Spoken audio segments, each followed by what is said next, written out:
colleagues from the media. We are very delighted that you've honored our request to be here today. It's a very short briefing. As you know, it's traditional that when such meetings are taking place that the general population is held, is made abreast with what is happening. Today, I would like to first confirm that representatives of all 57 member states are in this country. Logistics are in place. We have had transportation. Well, to start with, all the delegates have been assigned protocol officers and liaison officers. On arrival at Banjul International Airport, each of the delegations have somebody that would guide them.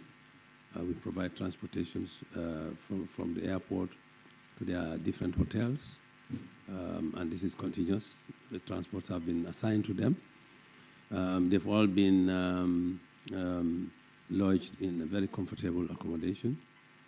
And so far, in terms of really nourishment, I would like to tell you, as I said earlier on, there's this principle of 1+4, which means the host country is only obliged to provide food, lodging, and transportation for one principal plus 4 others.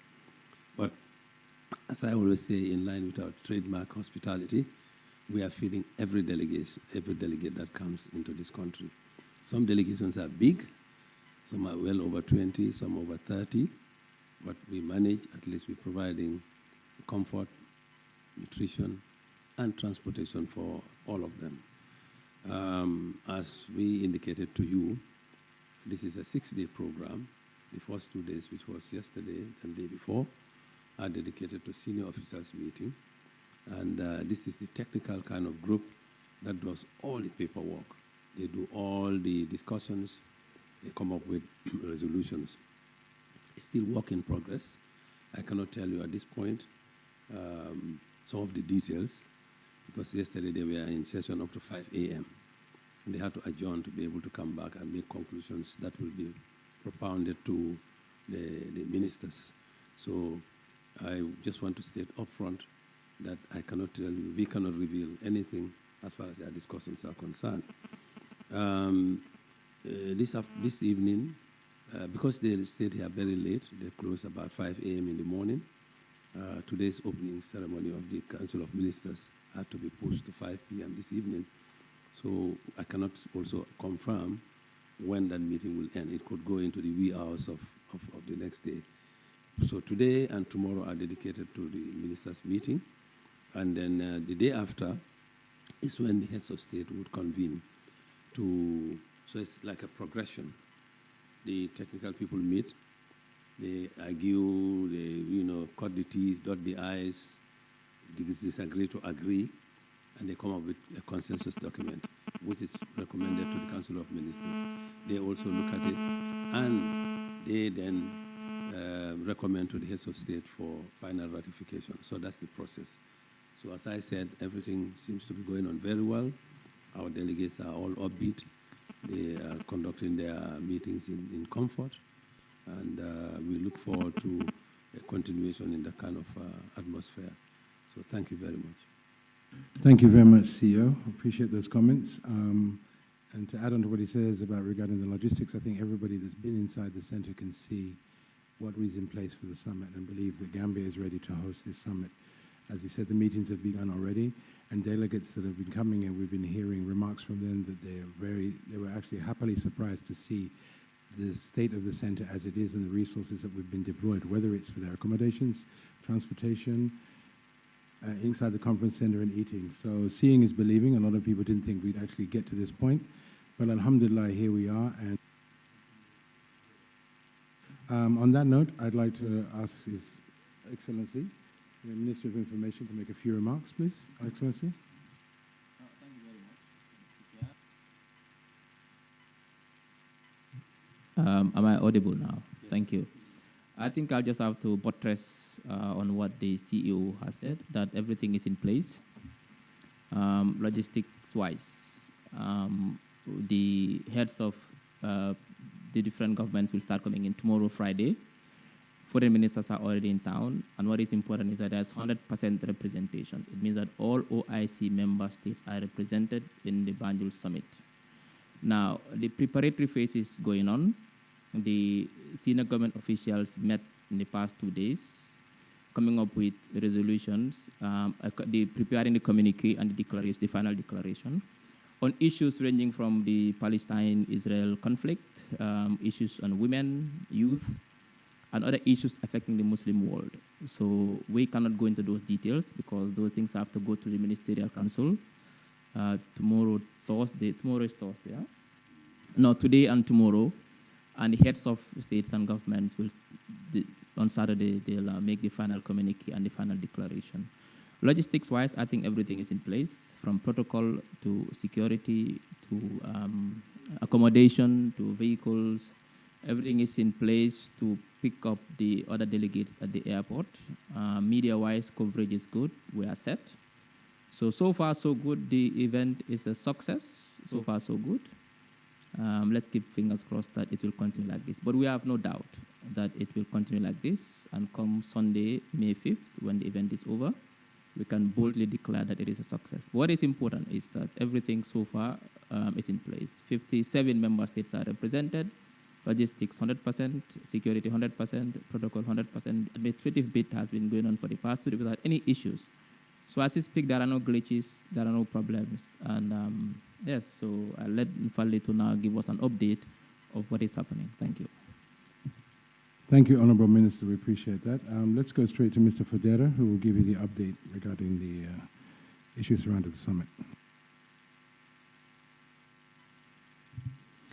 Thank you very much, Mr. Chairperson, Honorable Minister, CEO. With your permission, good afternoon to all of you.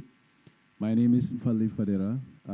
Really, when you have your boss speak, you don't have much to say, and I think the Honorable Minister has also eloquently expressed the sentiment of the Secretariat and the government as a whole. From our point of view, it's been 2 days, but a very successful 2 days indeed. And, you know, a testament to that is the interactions that you have with the delegates, all of them, really. From their own mouth, the Gambia has exceeded their expectation in terms of the logistics, in terms of the meeting facilities, the organization, the planning, etc., etc. So for us, we've seen this opportunity. Some see it as a challenge, where some see challenges, we see as an opportunity to serve the Gambia to the world. That is our commitment, that is our vision, and that is what we've been working towards. So far, in terms of the confirmations, just like the Minister said, 100% confirmation from member countries. Precisely, we have well over 40 VVIPs and VIPs coming to the summit. And this includes presidents, it includes prime ministers, it includes vice presidents, you know, deputy prime ministers across the board. So we are really, really thrilled and excited as a country, and we are looking forward to the opportunity to showcase the best of Gambia. We want to present the best of Gambia, Gambian hospitality that we are known for globally. So as a country, they are our guests. So our message to all and sundry is to come out and give a befitting, you know, welcome and reception in line with our trademark tradition as the smiling coast of Africa. Let's come out. It's a moment of pride for the Gambia. Nobody should be left behind, even if it means, you know, just waving your flag at them. They are our guests. We should make them feel at home and then have a great time in the Gambia. So with that said, I think, Mr. Chairman, it's about time that we invite questions from the press, and then, you know, we don't endeavor to keep you here, you know, so I know you guys are busy as well. So maybe I will hand over to you, and then you can moderate the next phase of the press conference. Thank you very much. Thank you, Mr. Federa. Thank you, Mr. Federa. Appreciate your comments.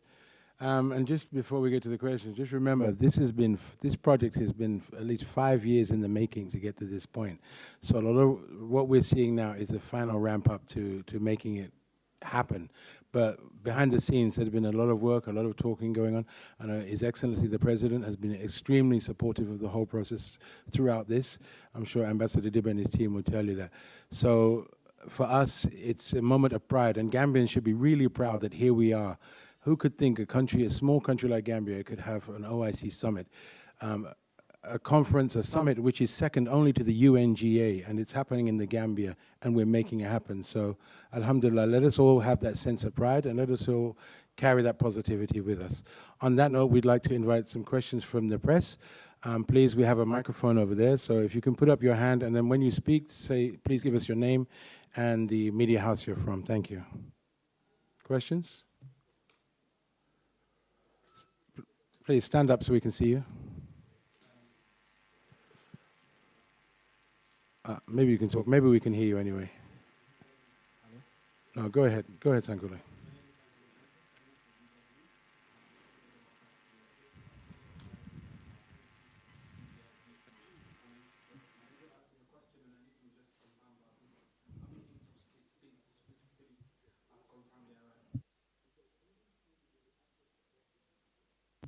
Thank you very much, Sangule. We have a very significant number, just like I said, just as you know.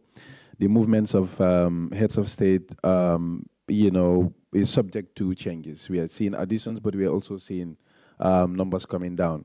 So for now, we have about, just like the minister said rightfully, we still have about 48 hours, 72 hours to go. And we cannot confirm exactly the number, but just like I said, more than 40 VVIPs and VIPs, prime ministers, presidents, deputy prime ministers, vice presidents have confirmed. But as we inch closer, certainly, and we will be able to make these concrete assurances, and in some cases where we determine the need to do so, even mention the countries.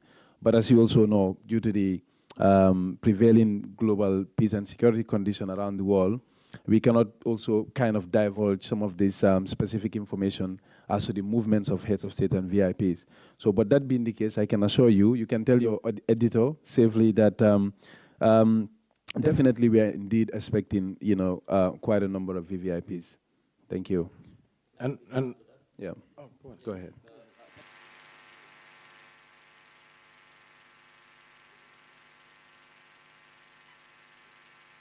Is it on? Can be very fluid. And I think we've learned from that in the past couple of days. In our last press conference, we announced that Erdogan was coming because it was confirmed he was coming. And then later it changed because of domestic issues that are so important, he must attend to them, and he could not come. What we are trying to avoid is to tell you that X, Y, Z is coming, and then tomorrow something happens and they cannot come. So we are trying to be very careful with revealing who is coming. It has also security implications. Some of them don't want to announce that they are coming now so we are waiting until we've confirmed that they've really taken off from their respective destinations before we can be sure that they are coming. So for now, what we can give is a global figure that we are expecting, but like he said, this can change, it can increase, it can decrease. thank you, Honorable. And also, let us remember, the success of a summit is not dependent on how many heads of state arrive. It's the representation. And as Mr. Federa said, we're going to have 100% representation. So if it's not a head of state, if it's a foreign minister or deputy prime, that is a head of state basically representing that country. So that is a success of the thing. Next question, please. That's it? Anybody?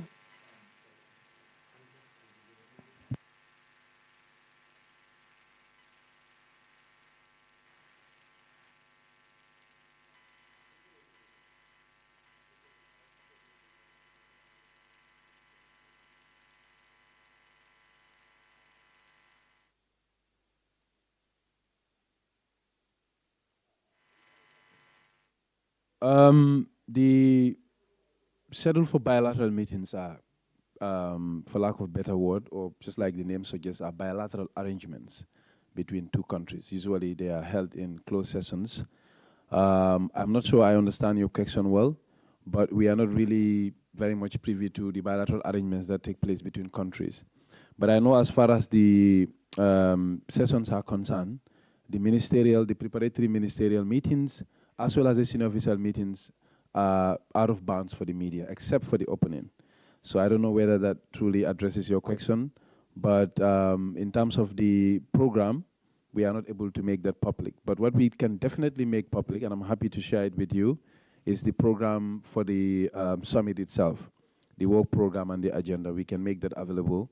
Then you will be able to know how the day will look like and the lineup of speakers for the summit itself.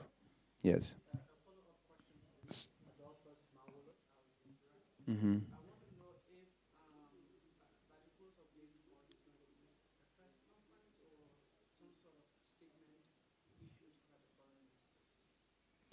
The foreign ministers. Um, yes. So what happens is the foreign ministers meeting as well as the senior officers meeting are all preparatory. So up until the outcomes are debated and agreed upon at the summit, definitely there will be no press conference officially from the OIC General Secretariat. So there is a press conference scheduled, but it's not happening tomorrow. It is happening on Thursday, on the last day of the event itself. Sunday. So once we confirm the time and the venue, most definitely our proactive media chairperson and his team will definitely communicate that and will facilitate your attendance. May I add on to both of your questions? Bilaterals, like I've just received a request from one country that when their head of state comes, for us to film that, and then that will be shared. Yesterday, there was a bilateral that happened between Qatar and the Gambia, and we filmed that, and that footage shared. We have official videos. Obviously, it's restricted for outside media to go in there, but official media can. It will not happen all the time, but when it does happen, be rest assured we will share that with the media when we can. Mm-hmm. And going towards you, all like the senior officials meeting, the foreign ministers meeting, all that work is leading up to the plenary on Saturday, as Mr. Federa said. So it's very unlikely no information will come out of that until it becomes public on Sunday, inshallah.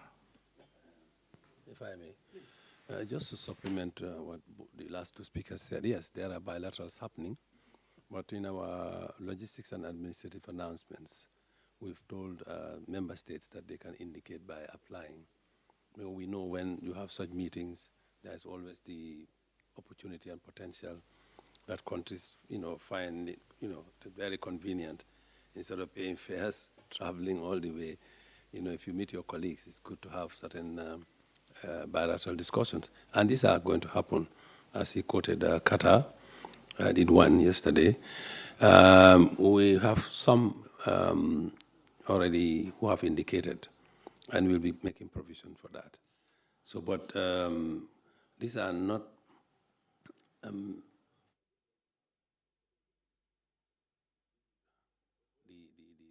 significance that the spotlight should be on the presidents. This is why we have no side events, because it's a summit of heads of state. At the on the fringes they can meet, discuss bilateral issues, but those are, as the name implies, they are bilateral. They are not really summit-oriented, but we have made room for that. And some countries have indicated their willingness to meet. So, but as and when they prefer, we will let you know, and then you can come in and then talk to them or collect your stories. Yeah. If you have, if you have any particular requests to interview any delegation, just make it known to the media chairperson, and they will facilitate internally. If approval is granted, definitely that should not be a problem. Yes. The necessary arrangements. We know already some of you have indicated your desire to talk to some of us, and we are available through mutual arrangements. That should be. Also, before Sankore comes, again, adding on to what CEO said, if any media has requests to interview dignitaries, we cannot accommodate everybody, but we'll do our level best. We'll go all out to do what we can as a media team to assist you in the process. Just one more question from me, sir. Of course, so many people are looking forward to the heads of state meeting on Saturday. I just want to know if it's going to be an opening ceremony wherein they will be making speeches just like the ministerial. Exactly. There will be a lineup of speakers. Mr. Ferreira has indicated that he will share this thing. I guess the work program is no longer a secret. We'll be having the usual, opening ceremonies, after which statements will be given, but they come in an order of presidents, heads of governments, ministers, and so on and so forth. Yeah, there will be. And to add on to that, anything happening inside the plenary hall, the opening ceremonies, all of that will be streamed. It will be made available in the media center outside, and also from the official photographers and videographers, so you'll have access to all of that information. Because obviously space is at a premium and it's limited how many we can take you to these places, but we want to make sure that everybody has the content that they need afterwards. Fantasy say OIC in-house media. My question is, it was made mention that a lot of the discussions made cannot be made privy to the public. At the end of the summit, when the heads of states have decided and have their hands on all the conversation, would there be some sort of announcement of agreements made here in Gambia before they leave? Yes, absolutely. There is going to be what is called a Banjul Declaration. And this will be read out to the public. And then I think there's a press conference also where the incoming chair would oblige some to answer some of your questions. Yeah. And also to add on to what CEO said, you know, the Gambia has started taking over chairmanship of various arms of the OIC already, leading up to the one on Saturday when His Excellency takes over that chair. So a lot of the things will be happening. And again, as information comes, we'll share that with you. Any more questions? First, for the next 3 years, the Permanent Secretary, Ministry for Foreign Affairs, becomes the chair of the senior officers of the OIC. And then our foreign minister becomes the chair of the foreign ministers meeting, summit. So the actual summit will be chaired by the president or high-level meetings, because the summit is every 36 months. Yeah. Mm-hmm. Everybody okay? We thank you very much for coming. Oh, okay, one more, no problem. By the way, I am Moto El Baji from the Star TV. My question is, how prepared is the Gambia in taking up the mantle of leadership of the OIC? In a direct answer to your question, summits like these have what is called a theme. And already you know our theme. Themes are created, they are an intrinsic kind of expression of the roadmap. So if you look at our theme, Gambia has clearly indicated the way we want the OIC to take in the next 3 years. And the next level, of course, would be, as a country, we will come together and then create strategic goals.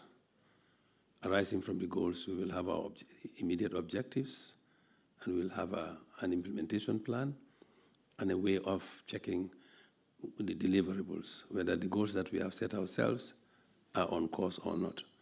So I can assure you, we had a deliberate kind of, we took a deliberate position to create that theme. And we want Gambia to make a difference in terms of charting the way forward for the OIC. Gambia is not solo in this process. We are acting on behalf of the Africa region. And during our consultations prior to this, member states have expressed the opinion, they've confided in us and shared with us some of the objectives that they would like to see, happen. But of course, there's the issue of subsidiarity in this. As we always say, we are not organizing, we are hosting. But as host, you are in the driving seat. So the rest of the organization will follow you, as far as possible, as long as it is in line with the strategic goals of the organization. You will have the support of member states. Thank you, CEO. Okay, this is going to be the last one, please. Yeah. Good afternoon, everybody. My name is Muna Jallo, the publisher of the Africa Agenda magazine. Basically, we've done a publication on the Gambia OIC Summit and the Gambia potentials, hidden potentials in investment potential and tourism. So we've just received the copies, and we decided to allocate 57 copies to OIC so they can give it to the 57 member state and support to showcase the Gambia in the best positive light. So how do we go about this? Because we've got 2 days to go, and unfortunately, CEO is extremely busy, so we couldn't get hold of him. So yeah, my question is, how do we go about this to give you the 57 copies so you can give it to your member state countries? Thank you very much. I think how it is going to be done, I would leave that to the brand and communication manager. But I just want to seize this opportunity to commend you for that initiative. And it's collective business. There's so much we can do, but if collectively we all bring in our efforts, we can really market our country in the best form possible. The whole objective for us is, among others, to make sure we are able to attract inward investment to this country. We come from a very privileged membership organization. Perhaps if you look at the world's resources in terms of financial resources, you will find most of the resources have their origin in the Ummah. So we should not take all the time on political issues. But I believe at the root cause of most of the political issues confronting the Ummah are socio-economic issues. And if we can use our chairmanship to address those socio-economic issues, we would have succeeded in addressing the problems plaguing the Ummah. Thank you. Okay, thank you for your questions. I think time is limited. Yeah, I just want to add on to what CEO said. This is a great opportunity for Gambians to promote brand Gambia. People are coming to see what we have here. People that have maybe only kind of heard of this country, but they're coming to see what we can actually do here. So let's, all put our best foot forward, as we've been doing, and just keep going and promote it. But I would like to give the last word to Mr. Federa, Head of Brand and Communications, please. Thank you very much, Mr. Tunkara. I just want to buttress CEO's point in relation to Gambia's vision for the next 3 years for the OIC. As a country, we are looking at this as a huge opportunity. It's a moment of great pride and excitement for the Gambia, because just like CEO rightly said, Gambia will be in the chairmanship of the organization, and whenever anything happens in relation to the organization, the world will look towards us, to us. And as a country, we are ready for that task. We are ready to rise to that occasion and make sure we lead the organization in a responsible manner. But at the same time, we also want to showcase the best version of the Gambia. So everybody should gear up and know that the next 3 years will witness a lot of OIC movements in the Gambia in the form of exhibitions. The OIC is huge, and it deals in a lot of things. They're in science and technology, in trade and investment, banking and finance, development financing, etc. The Gambia will be in the forefront. We will not be at the backstage of that. So let us all come together, just like the young lady has done, pushing from behind, supporting.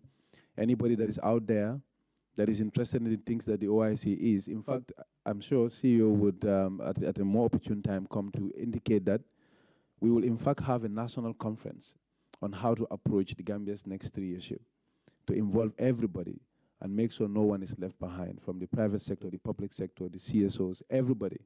So as a country, we see this as a huge, huge opportunity, a great moment of hope for the country, and we'll make sure together we do it just like we have done this great summit. So back to you, Mr. Chairperson. Thank you very much, and it's great to end this press conference with such stirring and visionary remarks.